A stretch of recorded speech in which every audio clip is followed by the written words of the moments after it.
beneath the halo of the moon, blew down on Paseo.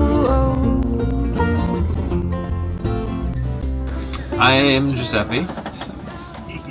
Yeah, that's who I am. This is his bus. I'm Bridget. I'm James.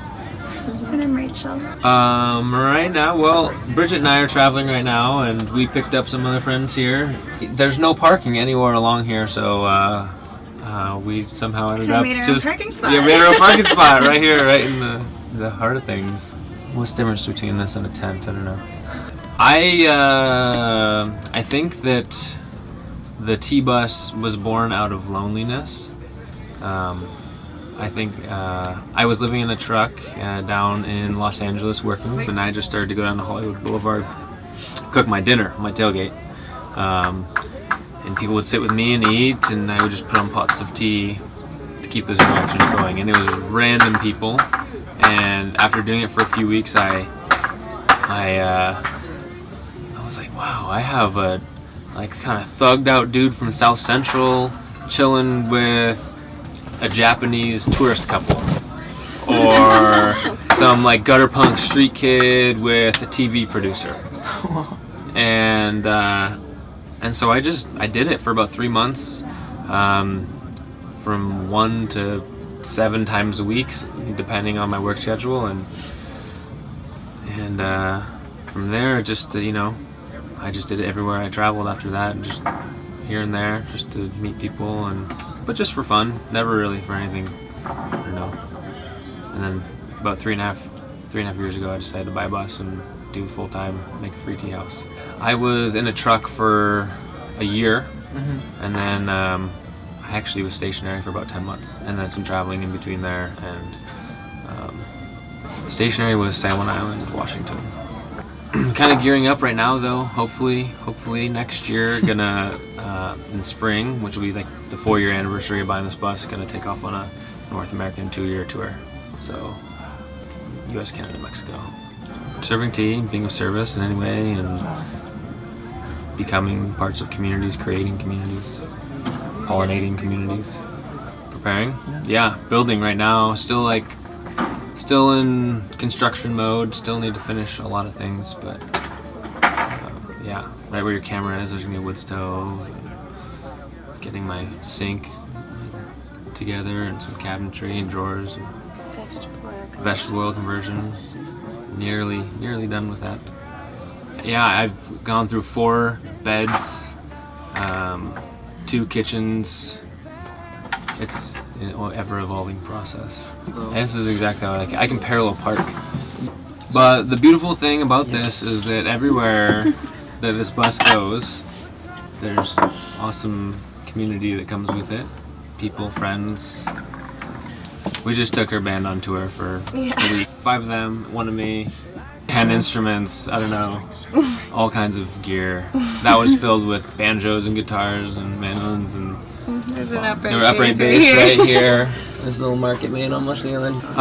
We got hotels. Yeah, there was one night that we drove for a couple hours, and we drove, but he drove. Pulled down a bed, and we made a bed on the floor, and people slept across there. One of the men is 6.5 feet tall. And we stayed on the bus every night.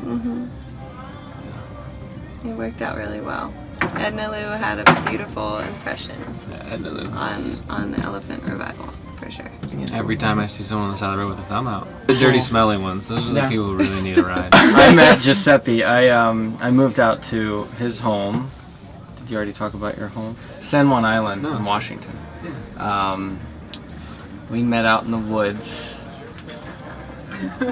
And I had a torch and he had a torch, and we did a walkabout. That's sort of how I met Really cool. Bridget was there. It was a good walkabout. I think it was a different time with the torch, but you and torches in the I woods think that was good. like the kind of beginning of it all. Really? That Wow. was instant brothers. Way cool. 2 cups of tea. Right after we met, I ended up leaving the island and coming down to the bay, and I met up with him and her at Burning Man. I always like to tell people that Burning Man has been such a huge impact in my life, and not not the like crazy party in the desert sense of Burning Man, but kind of the communal, like a lot of the 10 principles are just daily occurrences in my life, which is gifting, right? The whole gift economy thing, free tea, community, participation, radical self-reliance, radical self-expression, and bringing those things to everyday life. But you know, it took going there to really, I haven't gone to Burning Man for years, to help just fully like realize those are all things that I think that were already going on with me and a lot of people. It encompasses your day to day. But we just didn't realize that you can express and do those things every day in society. But yeah, I mean, everyone at Burning Man talks about the default world, right, which is what we all live in, except for when we're at Burning Man. And I think I didn't like that was separate, you know, that it was like we only live this world we want to create a week out of the year. Why don't we live this world we want to create every day? You guys still open? Yeah. Would you like some tea? Thank you. I would love some. We have this detox tea right now. Yeah.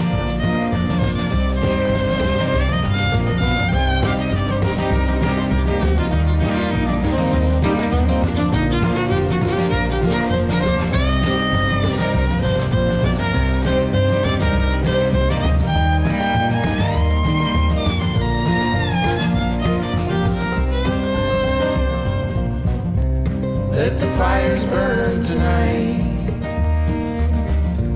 Let the jugs of wine get drunk. Let the truth be known tonight. Don't go let yourself hide. Go and sing to the mountain. Go and sing to the moon.